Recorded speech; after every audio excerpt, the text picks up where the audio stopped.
पुणे अत्याचार प्रकरणामधला आरोपी दत्तात्रय गाडे हा गेल्या 3 दिवसांपासून पुणे पोलिसांना जो आहे तो गुंगारा देत होता। पुणे पोलिसांना माहिती मिळालेली होती की तो त्याच्या गावाच्या परिसरामध्येच आहे, मात्र गावापासून अगदी 1 किलोमीटर अंतराच्या परिसरामध्ये ज्या ठिकाणी कॅनॉलचा हा खड्डा आहे आपण पाहतोय की याच ठिकाणी दत्ता गाडे जो आहे तो लपलेला होता।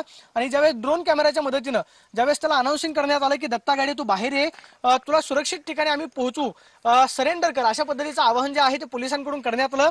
गावकऱ्यांनी विश्वास देण्याचा प्रयत्न केला आणि आपण पाहतोय की त्यानंतर दत्ता गाडे जो आहे तो या ठिकाणी येऊन उभा राहिला आणि पुणे पोलिसांनी तातडीने त्याला ताब्यामध्ये घेतलं। हाच तो कॅनॉलचा परिसर आहे की कॅनॉलच्या या खड्ड्यामध्ये आपण पाहतोय की या पद्धतीने ही गाड्या ज्या आहेत ते या ठिकाणी आलेल्या आहेत। आपण पाहतो की दुसऱ्या बाजूला हे रस्त्याचं काम आपल्याला या ठिकाणी पाहायला मिळतं, सिमेंट कॉन्क्रीटचं। मात्र या खड्ड्यामध्ये दत्ता गाडे जो आहे तो लपलेला होता। पुणे पोलिसांना तो गुंगारा देत होता। साधारणतः उसाचं क्षेत्र होतं, दुसऱ्या बाजूला मक्याचं क्षेत्र होतं, कांद्याचं क्षेत्र होतं। लपण्याचा प्रयत्न केला, कदाचित त्याला भूक लागलेली असावी, त्यामुळे त्याच भुकेच्या व्याकुळतेने आपण पाहतोय की याच खड्ड्यामध्ये दत्ता गाडे जो आहे तो येऊन बसला। मात्र ज्यावेळी ड्रोनच्या माध्यमातून त्याला आवाहन करण्यात आलं की दत्ता गाडे तू सरेंडर हो, घाबरलेल्या अवस्थेमध्ये तो पुलावरती येऊन उभा राहिला आणि गावकऱ्यांनी त्यानंतर त्याला पुणे पोलिसांच्या ताब्यामध्ये दिलेला आहे। दत्ता गाडे अत्याचार प्रकरणामधला आरोपी जो आहे तो दत्ता गाडे याला पकडण्यासाठी आपण पाहतोय की पुणे पोलिसांकडून शर्थीचे प्रयत्न जे आहेत ते केले जात आहेत। रात्रीचे साधारणतः 1 वाजलेले आहेत। अर्ध्या रात्री आपण पाहतोय की हे सर्च ऑपरेशन आरोपीचं आपल्याला पुणे पोलिसांकडून राबवताना आपल्याला पाहायला मिळतं। आपण पाहतोय डॉग स्क्वॉडच्या मदतीनं आरोपी ज्या ठिकाणाहून गेलेला आहे त्याचा माग काढत आपण पाहतोय की हा डॉग जो आहे तो या ठिकाणाहून जातोय। साधारणतः गुन्हाट गावापासून 3 ते 4 किलोमीटर परिसरामध्ये हा आरोपी जो आहे तो फिरतोय।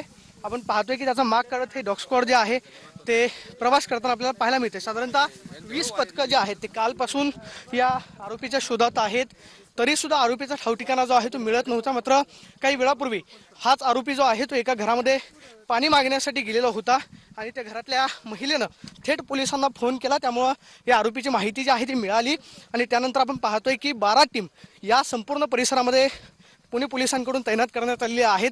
प्रत्येक टीमकडून ड्रोनच्या माध्यमातून असेल, त्याचबरोबर आपण पाहतोय की या ठिकाणी आढावा जो आहे तो घेतला जातोय, सर्च ऑपरेशन या ठिकाणी केलं जाते। ज्या ज्या ठिकाणी श्वान माग काढत जातोय त्या मागावरती आपण पाहतोय की या ठिकाणी तपासणी जी आहे ती केली जाते। श्वानाच्या मदतीनं माग काढत हे सगळे पोलीस जे आहेत ते तपास करताना आपल्याला पाहायला मिळत आहेत। आरोपीचा माग जो आहे तो काढण्याचा प्रयत्न केलाय।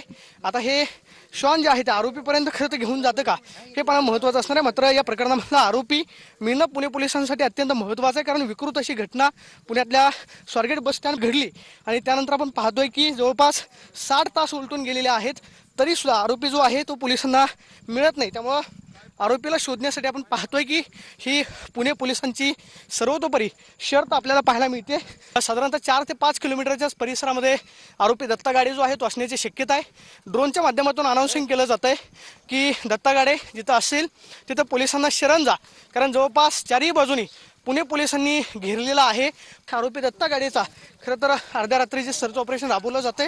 पुणे पोलिसांना यश येतं का हे पाहणं महत्त्वाचं असणार आहे। कॅमेरा पर्सन सुशांत राऊत सोबत मी प्रदीप कापसे, TV9 मराठी, गुन्हाट।